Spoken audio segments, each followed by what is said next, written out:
자바스크립트에서 비동기를 다루는 async await. 그럼 지금부터 간단히 사용법을 알아볼까요? 저는 코드종이고요. 시작해 보겠습니다. async await은 프라미스처럼 비동기를 다루는 애인데 프라미스와 조금은 다른 사용법을 가지고 있고 프라미스를 이용하는 애예요. 프라미스가 아직 익숙하지 않으시다면 프라미스의 기본 사용법을 다룬 지난 영상을 한번 봐보세요. 그 영상은 요 위에 링크를 달고 설명글에도 링크를 남겨놓을게요. 함수 앞에다가 async를 붙이면 이 함수 안에서 await을 쓸 수가 있게 돼요. await이 뭐고 async가 뭔지는 차근차근 알아봅시다. 자, 그럼 먼저 async가 뭔지 봅시다. 펑션에서 myfunction이랑 myasync 해가지고 두 가지 함수를 선언을 하고 콘솔에다가 myfun이랑 myAsync를 같이 찍어 봅시다. 그러면 둘 다 이렇게 함수로 나오는데 하나는 이렇게 async가 붙어 있고 안 붙어 있죠? 그럼 얘네들을 호출을 해 볼게요. 그리고 리턴으로 리턴 값을 하나 줘보죠. 그냥 펑크고 얘는 리턴에다가 async라고 줘볼게요. 자, 그러고 함수를 호출해서 호출된 결과값을 살펴보죠. 자, 이제 결과값이 이제 두 개가 뭔가 새로운 게 나왔어요. 여기 myfunc는 우리가 의도한 대로 return func라는 스트링을 했기 때문에 결과값이 이렇게 스트링이 나오죠. 그런데 우리가 두 번째 이렇게 myasync 해가지고 async 함수를 선언하고 return으로 async 스트링을 했어요. 그래서 실행했는데 결과값이 프라미스예요. 지난 영상에서 프라미스에 대해서 얘기를 해봤는데 그럼 myAsync와 이 지난 시간에 다뤘던 딜레이 P가 거의 같은 역할을 하는 애죠. 뭐냐면 프라미스를 리턴하는 애예요. 딜레이 P 해가지고 3초 이렇게 해서 실행을 해보면 둘 다 프라미스를 리턴하는 애예요. 그럼 무슨 얘기겠어요? 프라미스를 리턴한다고 하니 then을 쓸 수 있다는 얘기잖아요. myAsync를 호출을 하면 프라미스를 리턴하는 애. 마치 딜레이 P처럼 프라미스를 리턴하는 애니까 여기 then 해가지고 뭔가 결과를 받아오는 애죠. 자, 여기서 결과 then으로 받게 되는 이 result는 뭘 것 같아요? 리턴 값이에요. 프라미스에서 then을 썼잖아요. 거기서 then의 리턴 값이 곧 다음 프라미스의 결과 값으로 넘어가듯이 여기서도 마찬가지로 이 myAsync의 이 async란 함수 내에서 리턴하는 값은 호출할 때 리턴되는 프라미스의 then에 의해서 등록된 함수의 인자로 넘기게 돼요. 그래서 여기를 찍어 보면 async라는 스트링이 나왔죠. 자, 그러면 여기서 async는 뭐냐?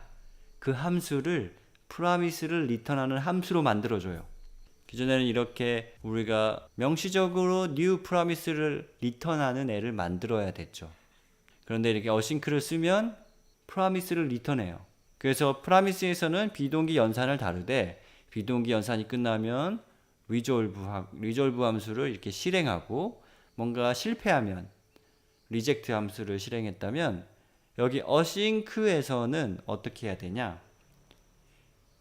이 resolve로 넘기게 되는 값은 결국에 return, 최종적으로 return하면 되고 만약에 리젝을 해야 된다면 이 안에서 에러를 throw 해야 돼요. 비동기에서 에러를 다루는 거는 하나로 묶어서 나중에 다시 다뤄보고요.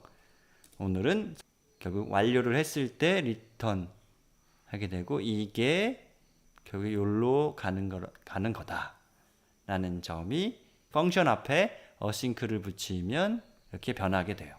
그러면 async의 단짝 await은 어떻게 쓰는 거냐? await의 이름에서부터 알 수 있듯이 await은 뭔가를 기다리는 거죠. 그럼 뭘 기다리냐면 프라미스가 resolve 돼서 결과값이 넘어올 때까지 기다리는 애예요.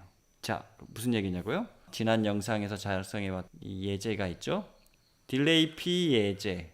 이 딜레이 P 예제에서 보면은 이 리졸브를 결국에는 우리 세컨으로 넘긴 초 뒤에 하게 되는데, 원래 우리가 이 딜레이 p를 쓸 때 딜레이 p 3초 해가지고 then 여기서는 뭔가 그때 시간을 받게 되니까 리절트로 콘솔의 로그에 타임을 이렇게 찍어보죠. 이게 우리가 기존에 사용하던 방법이죠. 그럼 이거의 순서는 어떻게 될까요? 얘가 비동기죠. 그래서 바로 리턴이 먼저 일어나고 3초 뒤에 콘솔 로그가 찍힐 거예요. 해보면 어싱크가 먼저 찍히고 3초 뒤에 이렇게 찍히게 돼요. 근데 여기서 어떤 일을 하고 싶냐면 3초 동안 기다리게 하고 싶은 거예요. 3초 동안 기다린 다음에 리턴을 하고 싶은 거죠. 근데 이제 어싱크 함수이기 때문에 await을 쓸 수 있는 거예요. 그럼 await은 뭐냐? 여기다가 await을 붙이면, 그럼 일단 간단히 이렇게 해보면 딜레이 p 해가지고 얘가 프라미스잖아요. 프라미스가 리저블 될 때까지 이 다음 줄로 넘어가지 않는 거예요. await을 해가지고 기다렸다가 나중에 리턴을 할 수 있는 거예요. 우리가 만약에 이게 어싱크 함수가 아니었다, 어싱크 함수가 아니었다면 딜레이 p를 했어도 거기서 기다릴 리가 없죠. 하지만 어싱크 함수이기 때문에 await을 하는 동안 리턴을 하지 않는 거예요. 여기서는 리턴이라고 적혔지만 결국에는 여기서처럼 결국엔 프라미스의 리졸브를 나중에 하는 거예요. 자, 그럼 이 상태로 한번 저장을 해보면 3초 뒤에 어싱크가 찍히는 거예요. 바로 안 찍혔죠? 그럼 여기서 아까 우리 시간을 받았잖아요.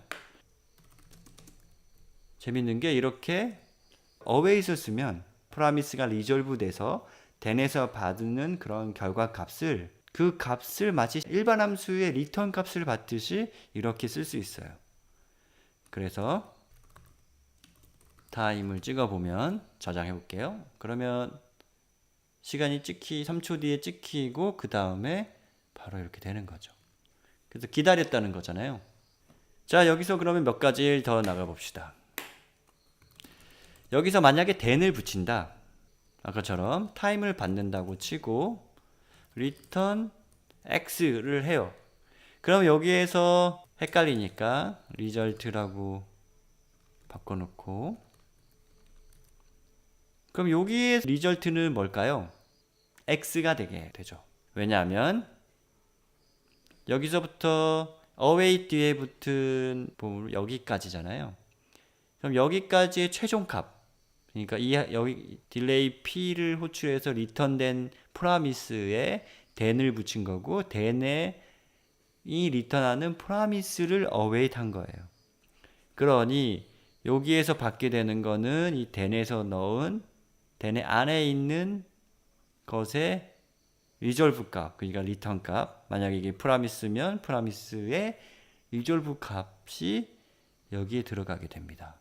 그리고 한 가지 더 재밌는 거를 해보자면, 만약에 여기서 우리가 리턴의 normal 펑션을 하나 하고 리턴의 wow를 해봅시다. 그리고 이 await에다가 normal 펑션을 호출해봐요. 찍혀요. 그 얘기는 뭐냐? 일반 함수 앞에 await을 넣어도 아무런 상관이 없다. 꼭 프라미스를 리턴하는 애가 아니더라도 그냥 이걸 붙일 때나 안 붙일 때나 똑같이 동작하게 됩니다. 마지막으로 정리를 간단히만 해보면, 프라미스를 리턴하는 딜레이 p나 프라미스를 리턴하는 어싱크 함수나 둘 다 프라미스를 리턴하기 때문에 사용법은 같습니다. 호출해서 then을 통해서 리졸브된 값을 받는 거죠.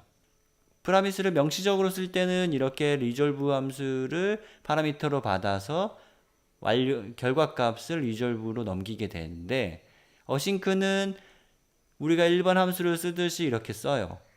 그런데 이제 그거의 리턴 값이 결국엔 결과값, 프라미스의 리졸브 값이 되는 거죠.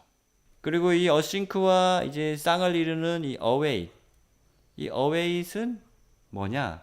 뒤에 함수를 기다리는 애예요. 말 그대로 기다리는 애인데, 그게 만약에 프라미스면 프라미스가 리저블 되길 기다리고, 그냥 함수면 일반 애들처럼 리턴 되는 애예요.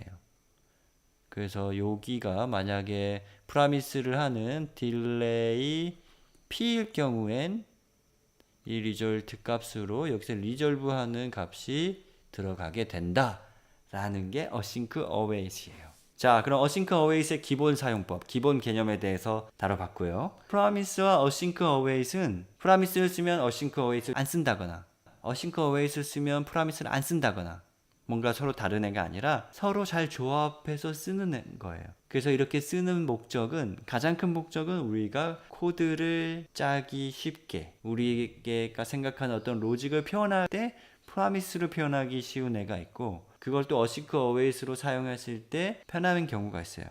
이걸 그래서 결국엔 잘 조합해서 쓰게 되는데요.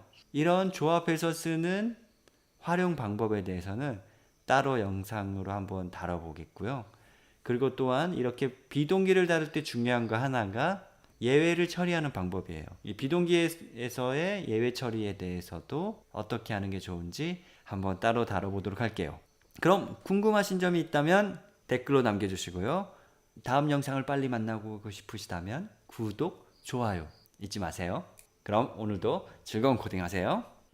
이 코드 좀 재밌게 보셨다면 구독 버튼, 구독 버튼을 눌러주세요.